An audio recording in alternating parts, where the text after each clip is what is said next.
Luxury goods really tell us something about how we try to perhaps separate ourselves from others, get ahead in life, try to increase our social mobility. It's really trying to create opportunities for ourselves in terms of either economic benefits or social status benefits.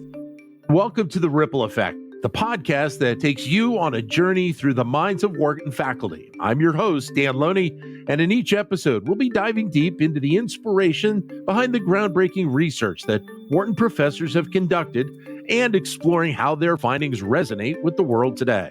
Well, while retail overall seems to be hitting some headwinds with an up and down economy, it appears that luxury retail is not. Sales appear to be strong, and companies are even doubling down on bricks and mortar footprint that they feel is necessary. Where does luxury retail stand right now?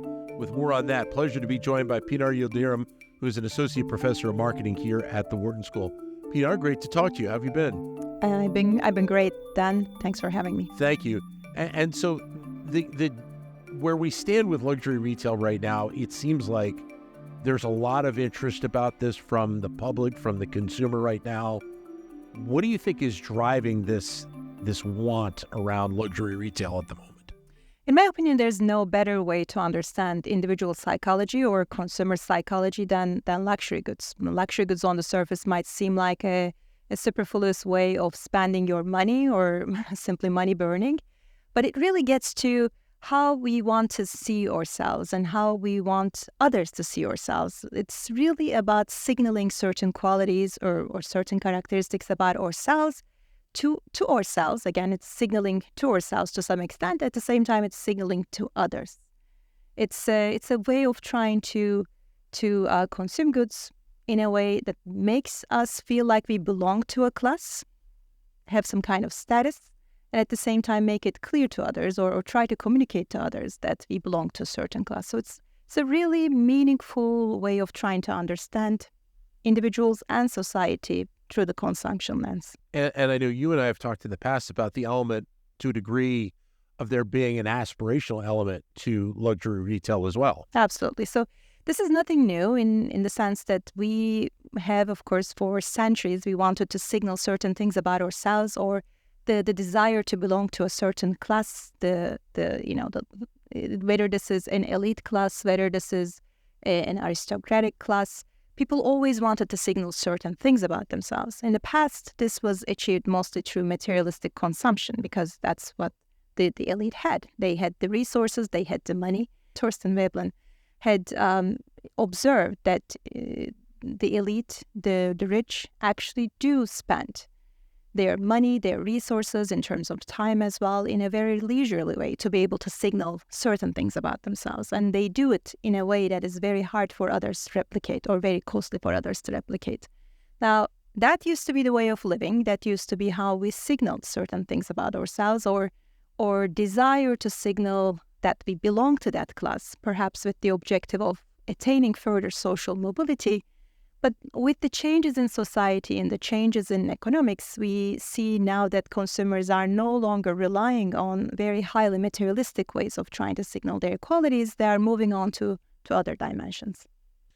So with the onset of e-commerce, how does that play into what the future of luxury retail is going to be? Because there's an element that I mentioned at the top that it seems like there's a connection between luxury retail and the want to have bricks and mortar locations, to have that experience, to be there firsthand. How does the dynamic of e-commerce then potentially play in? So I would say that e-commerce has not been as significant in the luxury markets, maybe compared to some of the other goods. The experience, feeling good, feeling part of a certain class and signaling that to yourself is a very important part of luxury. Therefore, the stores, the experience that you go when you walk into a luxury store, that has been always a part of luxury consumption. Perhaps a bigger part than when you go into a grocery store or when you're shopping for, let's say, books. So in that sense, e-commerce perhaps has been a lesser, maybe less important part of luxury consumption. But we are now starting to see more and more luxury brands try to integrate at least some elements of sales, some elements of experiences into e-commerce and even to some of the new technologies, some of the new environments, including metaverse. The component of fakes and counterfeits is one that's been around luxury retail for a while, and certainly companies have tried to take that out as much as they can, but it is still there. How does that component impact the luxury retail industry in general, especially when you think longer term and the benefits they may gain from it at times? It's a very important part of luxury consumption. Of course, luxury consumption or consumption of luxury goods it has to be created in a way that it's hard to replicate by others. By the very definition, if I want to show that I have the wealth or the status to be able to attain certain goods, it must be, again, by definition, that it's hard for others to be able to buy that. So counterfeits has been a growing problem in the sense that today's counterfeits are much better, much higher quality, almost identical to the real thing. That the AAA fakes, the real fakes, they are actually very much comparable to the real product. As a result of that, it becomes much harder for people to signal the status, signal their ownership of certain brands, certain goods, when there are really high-quality counterfeits in a market. So it puts pressure on brands. It makes it harder for individuals to be able to consume the goods in a way that are meaningful to them. What does that imply? That means that people are now going to look for different ways to try to signal their status. They will look for perhaps different ways of consuming goods. And one of the ways that they try to consume goods is perhaps surprisingly, moving away from consumption or trying to reduce the amount of consumption, luxury goods consumption, compared to what we might have observed in the older days, right? In the past, what again is, the idea of signaling conspicuous consumption. This is all about money burning. This is all about buying items that are very hard for others to buy, expensive goods, and lavishly consuming those items. So having many, many of these. This is an idea of a maximalist type consumption. Now, what we have been seeing more and more in especially Western societies is a move away from that very lavish consumption. People still do buy luxury goods, but they are trying to reduce the number of items that they buy in perhaps a meaningful way and still a conspicuous way. It's not that they are not trying to show that they are buying luxury. It's still very conspicuous. It's still very much a signal of belonging to a certain class. But it's a very opposite, very different trend than what we used to see. It's much fewer items, sometimes that goes along with buying even higher qualities or more expensive items. And with this idea of refraining from consumption or reducing the amount of consumption, you are very much doing the same thing that you were trying to do before, show that you belong to a certain class and have certain status. But I guess for the retailer, by limiting the number of items they may have on a particular run of a product, they obviously add to the value of it just by the number of items that they're actually going to put out on the market in the first place. Yeah, so for the retailers, for luxury managers, these new trends in society or how people are trying to signal their status, signal certain qualities about themselves, these new trends will have implications. So, of course, they might want to focus more on perhaps fewer items, in reducing assortment, at the same time changing the price of the products in a way that makes it easier for people or facilitates status signaling for people. So we expect to see, of course, changes in prices as well as the assortment. But that being said, this trend also gives a few different ideas for, I think, luxury goods producers. In a sense, the idea of counterfeits and their damage has mostly been focused on how perhaps we should stop counterfeit users from using counterfeits, how we should go and just like playing a game, chase every single counterfeiter. Now, what we see based on our research is that the damage of counterfeiters go beyond just those individuals who switch to counterfeit use.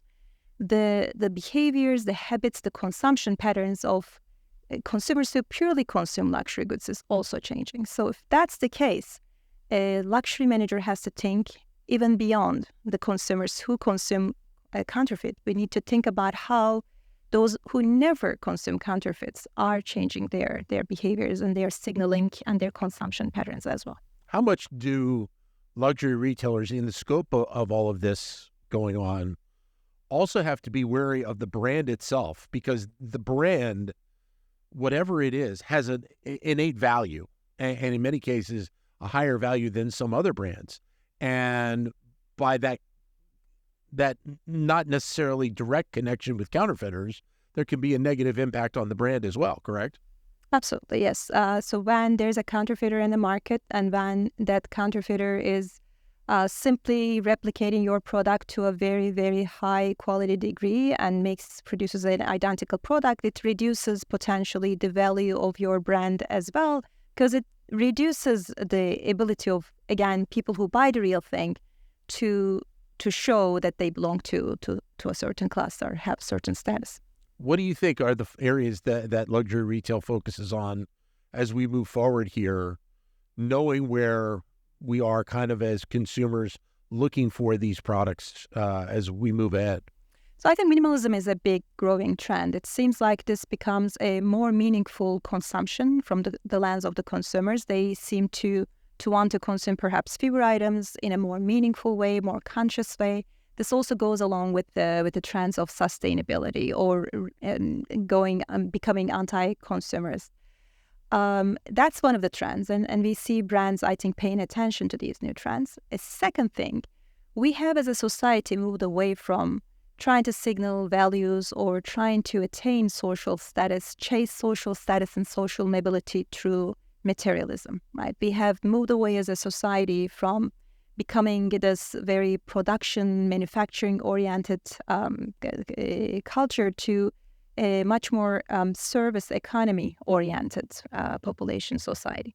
So with that came different values of signaling, different status groups, different signals. For instance, having education, having a better job, being able to live a different life, because material goods are now much more accessible to a broader set of people.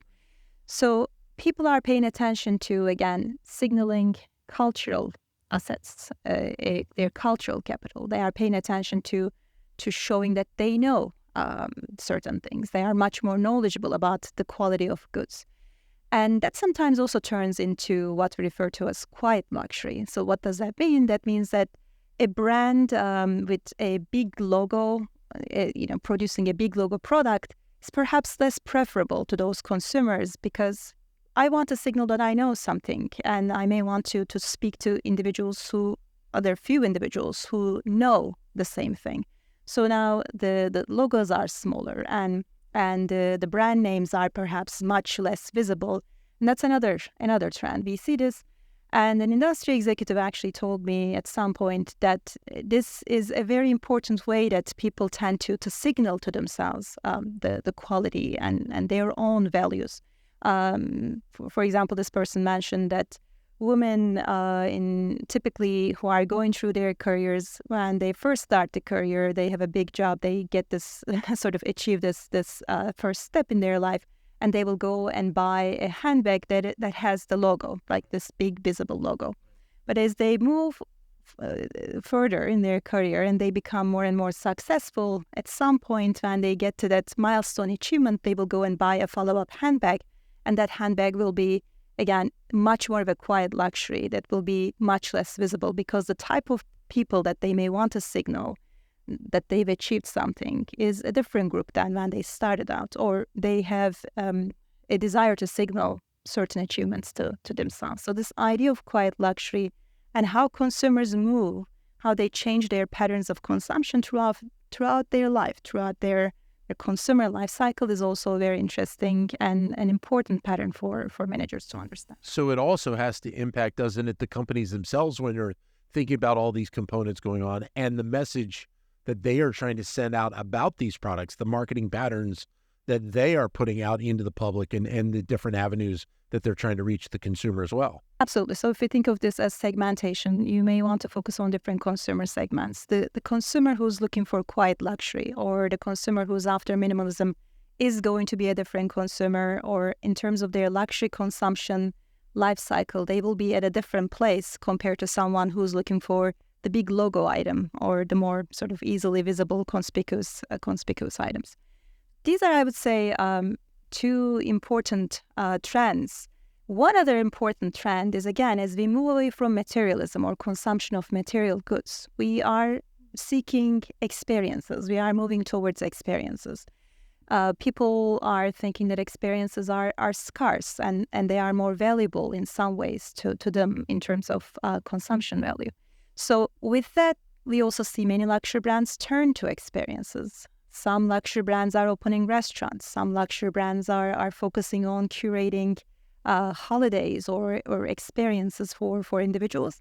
That is also in line with what people are looking for, or how they are looking to perhaps signal their social status, seek for social mobility in life. That's another big trend that we are observing in luxury markets. But it seems like that the growth that we have seen around luxury retail, especially in the last few years, that's something that's going to be with us for a while. And maybe to a degree, this is a kind of a connection with the younger generation right now, that's that component that they're looking for as they grow and move into different segments of their lives. Absolutely. So as I mentioned earlier, I don't think that there are that many products that speak to human psychology, consumer psychology, or the psychology of an entire society as luxury goods. Luxury goods really tell us something about how we try to perhaps separate ourselves from others, get ahead in life, try to increase our social mobility. It's really trying to create opportunities for ourselves in terms of either economic benefits or social status benefits. So in that sense, I don't expect much to change. The way that we try to signal our status or signal how we are different from others may change over time. We may be focusing more on, perhaps in some case, material goods, in another case, experiences. In another case, perhaps we focus more on signaling our cultural capital. We want to show that we know something that others do not know. We may change the channel or the format through which we show things about ourselves, but these are all speaking to the same psychology of, again, trying to signal status. And there will be price tags that are attached to it because it's hard for people to perhaps replicate or attain. So there's going to be an industry and there's going to be an industry reaction. Luxury goods are not going away.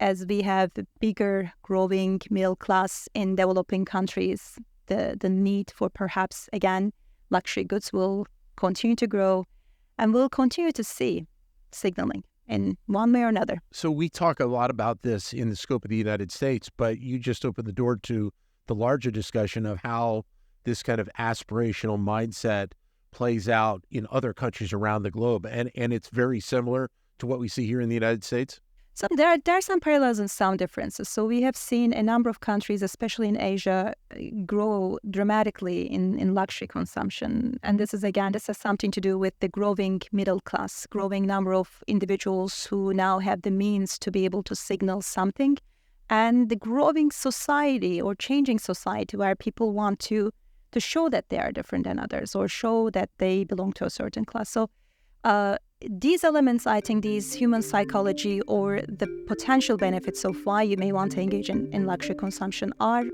similar.